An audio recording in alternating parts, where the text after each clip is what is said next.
आज के video lecture में हम बात करेंगे थ्योरी ऑफ मॉरल डेवलपमेंट के बारे में। ये थ्योरी दी गई थी लॉरेंस कोलबर्ग के द्वारा। अब इस थ्योरी में क्या कहते हैं इसको समझने की कोशिश करते हैं। तो देखिए, तो कोई चीज गलत है या सही है उसका अंदाजा जो है रिवॉर्ड या पनिशमेंट के पैरामीटर से डिसाइड किया जा सकता है। ठीक है ना। तो ये आपका क्या हो गया, ये आपका हो गया carat and stick policy.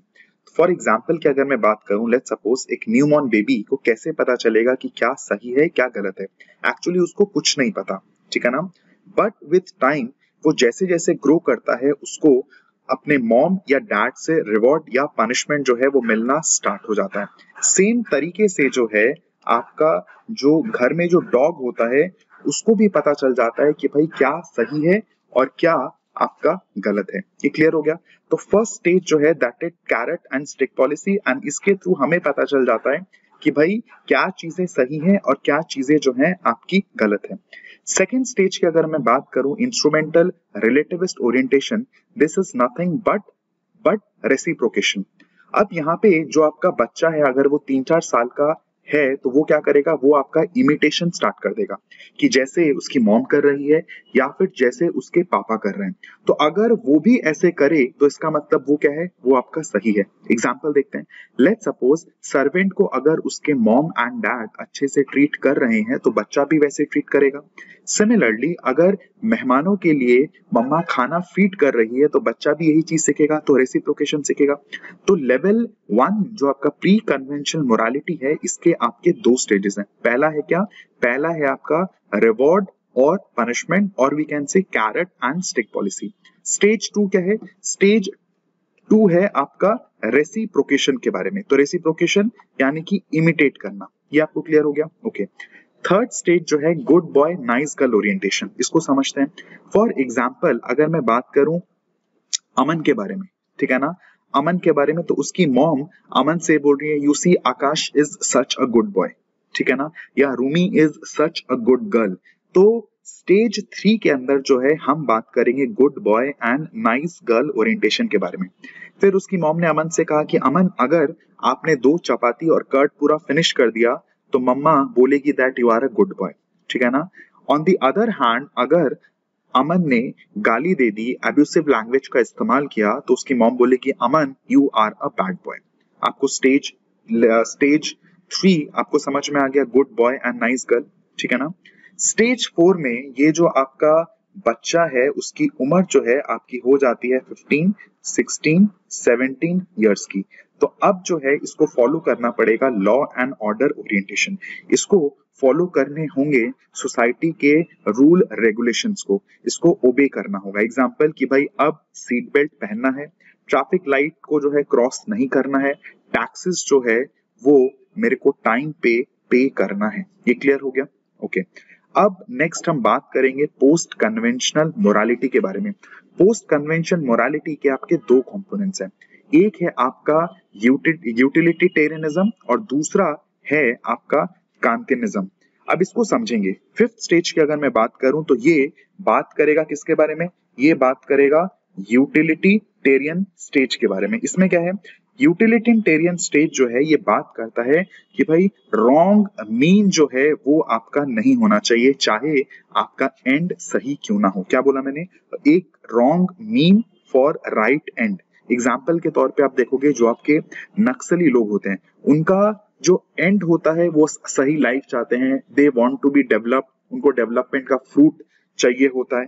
But on the other hand जो रास्ता उन्होंने अपनाया होता है कोहर्जन का, वायलेंस का, वो आपका गलत है। तो यहाँ पे इसको समझेंगे, यूटिलिटेरियन समझ में आ गया, wrong mean but for right and. तो यहाँ पे मैं एग्जाम्पल के तौर पे मैं बात कर सकता हूँ नक्सलिज्म के बारे में, ठीक है।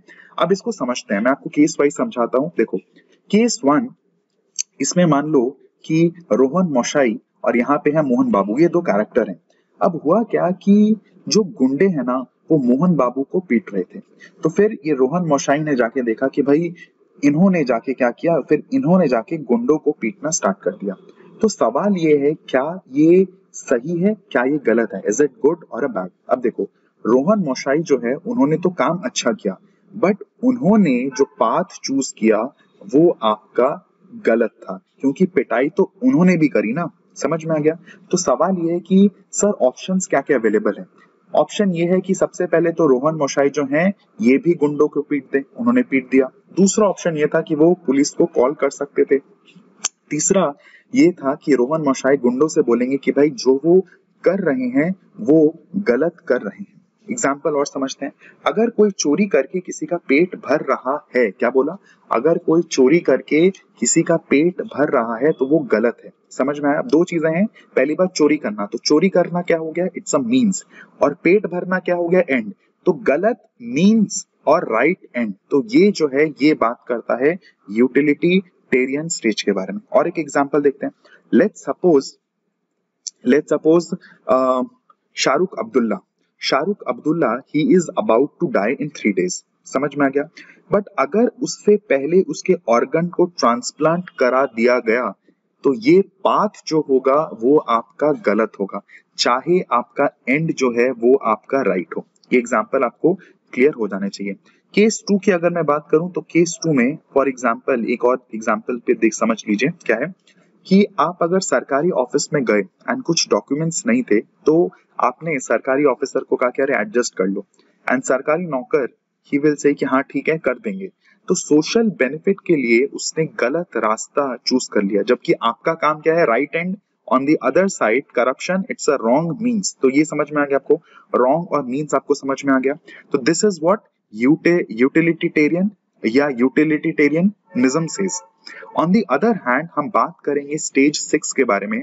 इसको बोलते हैं कांतिज्म। इसको दिया गया था इमैनुअल कांत ने। तो इन्होंने कहा कि भाई गलत रास्ता अडॉप्ट करना ही नहीं है, चाहे भला हो या ना हो। क्या बोला? कांत अकॉर्डिंग टू कांतिज्म भाई गलत रास्ता अडॉप्ट करना ही नहीं है, चाहे भला हो या ना हो। ये समझ में आया? ओके। तो बोलने का मतलब ये है कि भाई कांत जो है he was not goal oriented. उसको नहीं फर्क पड़ता कि भाई एंड क्या होगा, बट उसको ये जरूर पता है कि उसका जो मीन्स होगा ये आपका गलत नहीं होगा। समझ में आया आपको?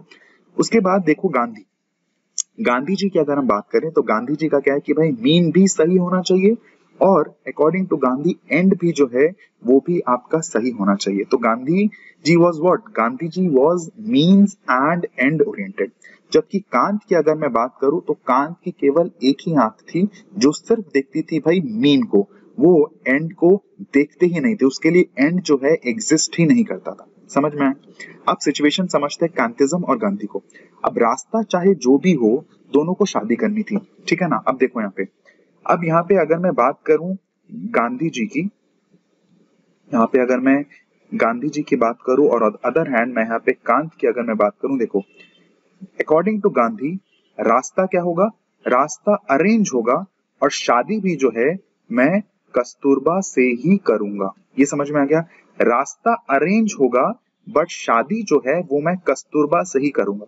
So this arrange marriage was nothing but means और एंड। तो मतलब गांधी जी का मीन भी राइट होना होगा और एंड भी जो है वो भी आपका राइट होगा।